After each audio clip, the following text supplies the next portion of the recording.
Welcome to S9 TV. ముందుగా headlines చూద్దాం.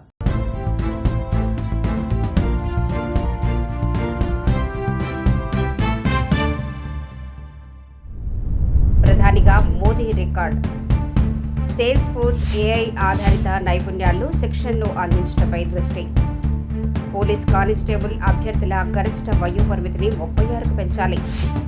మీనాక్షి నటరాజన్ రాజ్యసభ నామినేషన్ను తిరస్కరించడం పూర్తిగా అప్రజాస్వామికం. Arundhati Bhattacharya and the President and CEO of Salesforce South Asia, which means all of India and the ASEAN nations.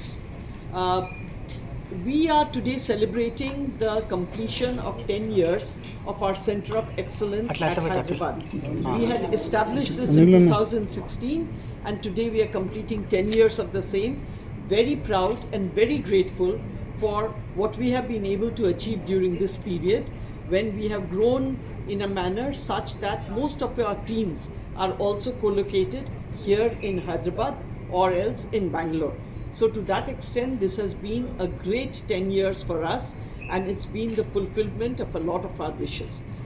On this occasion, we are also declaring that we will skill 1 million Indians in the AI skills, in the necessary AI skills by the year 2030 with the help of partners, with the help of government, with the help of AICTE and with the help of our ecosystem of partners, customers, other universities, etc.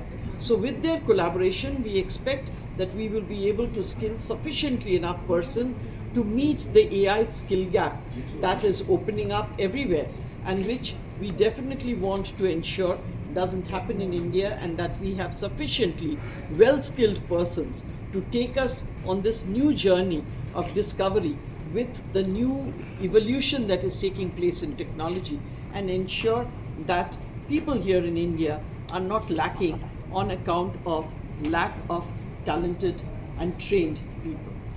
రోజు కేసీఆర్ గారి హయాంలో 2 ఏళ్లకు ఒక notification ఇచ్చి ఒక్క police డిపార్ట్మెంట్లోనే KCR గారు 45,000 ఖాళీలను వారు భర్తీ చేయడం జరిగింది.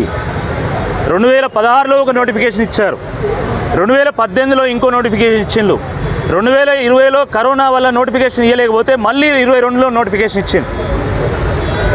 కానీ కాంగ్రెస్ అధికారంలోకి వచ్చి 2.5 ఏళ్ళు గడుస్తూ ఉన్నా కూడా కనీసం ఒక్క పోలీస్ కానిస్టేబుల్ కానీ ఒక్క SI పోస్టును కానీ వాళ్ళు ఫిల్ చేసినటువంటి దాఖలాలు లేవు. గత 4 ఏళ్ల నుండి ఈ రాష్ట్ర యువత ఎదురు చూస్తూ ఉన్నది. పోలీస్ డిపార్ట్మెంట్కి సంబంధించిన నోటిఫికేషన్ వస్తే మేము పరీక్షలు రాయాలి, ఫిజికల్ టెస్ట్ పాస్ కావాలి, మా ఒంటి మీద కాకి చొక్కా ధరించాలి, మా తల మీద 3 సింహాల టోపీ పెట్టుకోవాలని చెప్పేసి కలలు అన్నారు. కానీ బాధాకరమైనటువంటి విషయం ఏంటంటే 2.5 ఏళ్ళు గడిచిన తర్వాత ఇటీవల DGP గారు ఒక స్టేట్మెంట్ ఇచ్చారు. మా శాఖలో 19,000 ఖాళీలు ఉన్నాయి కానీ మేము 5,000 భర్తీ చేస్తామన్నారు. మొన్న ముఖ్యమంత్రి గారు ఒక మీడియా సదస్సులో పాల్గొని వారు చెప్పారు, మేము కేవలము 5,000 పోస్టులకు గాను ఒక పోలీస్ నోటిఫికేషన్ విడుదల చేస్తామని చెప్పారు. అంటే ఎవరు ముక్కలు పెట్టడానికి మీరు 5,000 పోస్టులు విడుదల చేస్తారు? ఈరోజు చిన్న జిల్లాలు ఉన్నాయి, ములుగు కానీ వనపర్తి కానీ ఇలాంటి జిల్లాల్లో మీరు 5,000 నోటిఫికేషన్ ఇస్తే కనీసం కేటగిరీ వైజ్ ఒక్క పోస్ట్ కూడా రాదు. వీళ్ళ ఏజ్లు పెరిగిపోతున్నాయి, బట్టతలలు వస్తున్నాయి, పొట్ట పెరిగిపోతూ ఉన్నది, పెళ్ళిళ్ళు కావట్లేదు, అప్పులు పెరిగిపోతున్నాయి. ఇటువంటి ఈ నేపథ్యంలో మరి వాళ్ళ అర్హత కూడా కోల్పోయేటువంటి ఆస్కారం ఉంది. కాబట్టి మరి వెంటనే ఈ 19,000 ఖాళీలను భర్తీ చేయాలనేటువంటి ఉద్దేశంతో నేను బీఆర్ఎస్ పార్టీ నాయకులు మా కార్యనిర్వాహక అధ్యక్షులు కేటీఆర్ గారి సూచన మేరకు ఈరోజు యాస్పిరెంట్స్ని తీసుకునే ఒక బృందంగా DGP గారిని కలవడం జరిగింది. DGP గారికి వీరి బాధ మొత్తం కూడా వెళ్ళబోసుకోవడం జరిగింది. వారు కూడా ఏకీభవించిళ్ళు. మా పోలీస్ శాఖలో కూడా మాకు మ్యాన్ పవర్ కావాలి, సాధ్యమైనంత మందిని రిక్రూట్ చేయాలని చెప్పి ప్రభుత్వానికి మేము కూడా విజ్ఞప్తి చేస్తామని చెప్పడం జరిగింది. జియో 46 విషయాన్ని కూడా మేము ప్రస్తావించాము. ఆ విషయంలో కూడా వారు సానుకూలంగా స్పందించిళ్ళు. కాబట్టి మేము ప్రభుత్వాన్ని మరొకసారి డిమాండ్ చేస్తున్నాము. ఎందుకంటే పోలీస్ శాఖ వాళ్ళు సానుకూలంగా ఉంటారు, ఎందుకంటే వాళ్ళ శాఖలో అన్ని ఖాళీలు భర్తీ కావాలి, శాంతి భద్రతలో తెలంగాణ నెంబర్ 1 ఉండాలని వాళ్ళు కూడా కోరుకుంటారు. కానీ అల్టిమేట్గా నిర్ణయం తీసుకోవాల్సింది ప్రభుత్వం. కాబట్టి ప్రభుత్వం వెంటనే దీని మీద ఒక ప్రకటన చేయాలి. 19,000 ఖాళీలను భర్తీ చేస్తామని, ఎస్ఐ కానిస్టేబుల్లకు ఉన్నటువంటి వయో పరిమితిని 38 ఏళ్లకు 36 ఏళ్లకు ఖరారు చేస్తామని, జియో 46 రద్దు చేస్తామని వెంటనే ఒక ప్రభుత్వం ఒక ప్రకటన విడుదల చేయాల్సిందే ఈ సందర్భంగా మేము డిమాండ్ చేస్తున్నాం. ఆ రోజు మేము నిరుద్యోగులతోని ప్రయాణం చేసినాము. ఆ నిరుద్యోగులు అడ్డ మీద కూలీలు అని చెప్పిండ్రు. కానీ రేవంత్ రెడ్డి గారు ఒక విషయం గుర్తుపెట్టుకోవాలి, కూలీలు ఉంటేనే మేస్త్రి ఉంటాడు, కూలీ కష్టపడితేనే మేస్త్రికి ఆ మేస్త్రి పదవి వస్తుంది. ఈ కూలీలు కష్టపడితేనే నీకు పదవి వచ్చింది, నీకు పైసలు వచ్చినాయి, ఈరోజు నువ్వు దోచుకుంటున్నావు. కానీ ఒక్కడు గుర్తుపెట్టుకో రేవంత్ రెడ్డి గారు, కూలీలకు కట్టడం తెలుసు, కూలీలకు కాంగ్రెస్ కోటను కూల్చడం కూడా తెలుసు, ఆ జూబ్లీ హిల్స్ ప్యాలెస్ను పీకి పందిరేయడం కూడా తెలుసు. కాబట్టి వీళ్ళు తలుచుకుంటే, ఈ కూలీలు తలుచుకుంటే నీ మేస్త్రి పదవి ఊడుతుంది అని చెప్పి ఈ సందర్భంగా నేను హెచ్చరిస్తున్నా. వెంటనే దీన్ని దృష్టిలో పెట్టుకొని ఒక నోటిఫికేషన్ విడుదల చేసి ఉన్న 19,000 ఖాళీలను భర్తీ చేయాల్సిందే ఈ సందర్భంగా మేము డిమాండ్ చేస్తున్నాం. 12 సంవత్సరాలు ప్రధానమంత్రిగా ఈ దేశంలో అతి ఎక్కువ కాలంగా వారి యొక్క కాలం వారు ఈ యొక్క ఏదైతే 12 సంవత్సరాలు ఉన్నదో ఇది నెహ్రూ గారి యొక్క కాలం కన్నా ఎక్కువగా ఉన్నది. 4,349 రోజుల పరిపాలనతో అతి ఎక్కువ కాలము ప్రధానమంత్రిగా ఉన్నటువంటి నరేంద్ర మోదీ గారు ఈ దేశానికి ఎన్నుకోబడ్డ ప్రధానమంత్రి. ఎందుకంటే నెహ్రూ గారు ఫస్ట్ టర్మ్లో వారు ఇంట్రీమ్ ప్రధానమంత్రి, ఎలక్టెడ్ కాలే. ప్రధానమంత్రి గారు నరేంద్ర మోదీ గారు వచ్చిన తర్వాత దేశంలో అవినీతి రహిత పాలన, తర్వాత దేశంలో అభివృద్ధి కార్యక్రమాలు, వికసిత్ భారత్ వైపు, కరోనా లాంటి అనేకమైనటువంటి ఈ దేశంలో కష్టాల్లో ఉన్నప్పుడు కూడా, క్రైసిస్ ఉన్నప్పుడు కూడా దాన్ని ఎదుర్కొనేటువంటి శక్తి నరేంద్ర మోదీ గారు మనందరికీ ఇచ్చారు.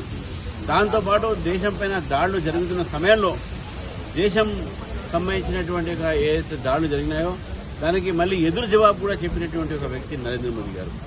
కాబట్టి నరేంద్ర మోదీ గారి ఒక పీరియడ్లో డెవలప్మెంట్ జరిగింది. కాబట్టి మనందరం కూడా ఈరోజు అదృష్టవంతులు. నరేంద్ర మోదీ గారు లాంటి వారు ఈరోజు ఈ సమయంలో మన దేశంలో వారు ప్రధానమంత్రి. కాబట్టి అటువంటి ఒక ప్రధానమంత్రి గారికి దైవ అనుగ్రహం కూడా ఉండాలి, దైవ ఆశీర్వాదం ఉండాలి. కాబట్టి ఆ దైవ అనుగ్రహం, దైవ ఆశీర్వాదం కోసం ఈరోజు భారతీయ జనతా పార్టీ తెలంగాణలో అన్ని గుళ్లలో హారతి చేస్తా ఉన్నాం. వారికి హారతితో పాటు ఆ దైవ ఒక ఆశీర్వాదాలు ఉండాలని చెప్పేసి కూడా పూజలు చేసినాం. ఈరోజు తార్నాకలో ఉస్మానియా సిటీ ఉన్నటువంటి శివ టెంపుల్లో ఇప్పుడు ఇక్కడ హారతి జరిగింది. ఇక్కడ ఉన్నటువంటి మా నాయకులందరూ కూడా ఇక్కడ రావడం జరిగింది.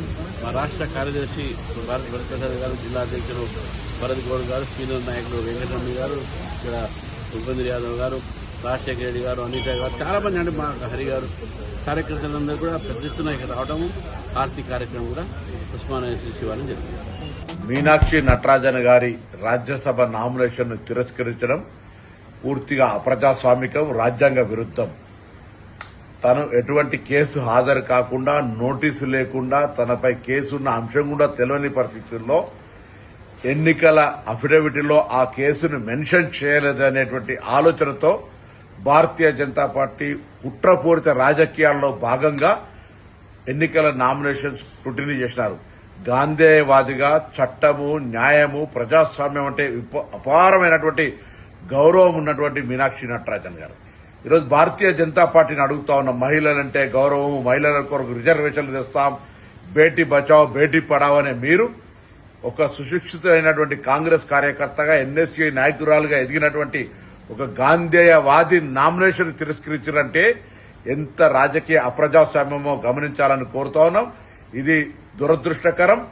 వెంటనే న్యాయస్థానాలు మేల్కొని న్యాయస్థానాలకు విజ్ఞప్తి చేస్తున్నాం. దీని మీద పూర్తి స్థాయి విచారణ జరిపి ఆ నామినేషన్ను తిరిగి పరిగణలోకి తీసుకోవాలని కోరుతూ ఈ రాజకీయ క్రీడలో నిరంకుశత్వంగా వివరిస్తున్న బీజేపీ తీరు అటు బెంగాల్లో కావచ్చు ఇతర రాష్ట్రాల్లో రాజకీయ ఏ క్రూరత్వం అయితే చేస్తానో ఇది ప్రజాస్వామ్యానికి మంచిది కాదని. ఇంతటితో వార్తలు సమాప్తం. మరిన్ని అప్డేట్స్ కోసం చూస్తూనే ఉండండి S9 TV న్యూస్.